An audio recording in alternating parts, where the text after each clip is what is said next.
Chronic disease is especially interesting in a situation where we can't see patients face to face. There are challenges, but there are also opportunities.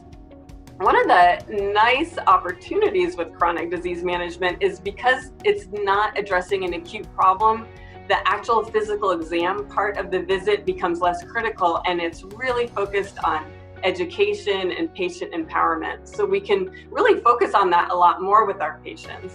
In the typical office encounter, when I see a patient with chronic disease, they have multiple chronic diseases, but they also have a bunch of other things going on.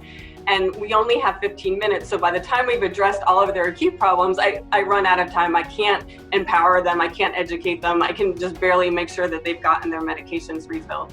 So now in the setting of talking to them over the phone, I find that it's actually a much more intimate connection because we're really able to have a mutual conversation about a non-acute issue. So we're doing a lot more education, a lot more going through the medications, with a fine-tooth comb, making sure that they understand their lifestyle and their medications and how all of those things impact their health.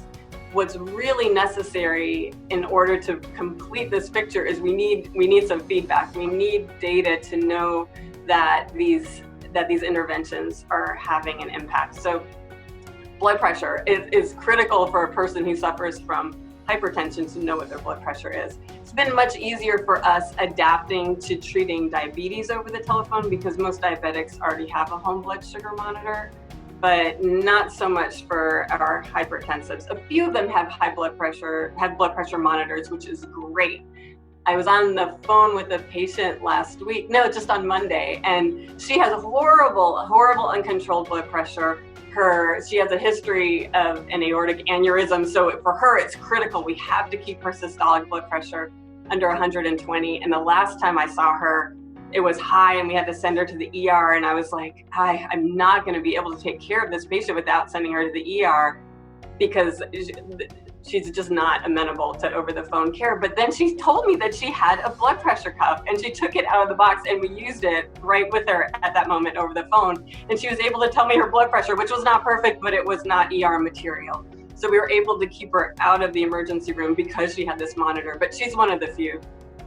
In most cases, I'm begging patients to go out and purchase one if they can. They're $45. I've told them the one that Consumer Reports recommends if they can find it, but it's not ideal. We'd really like to keep patients at home. It would be perfect if everybody had a blood pressure monitor, just like they have their blood sugar monitor, and we could just check in with them weekly, bi-weekly, and make sure and reinforce the good care that they're taking of themselves.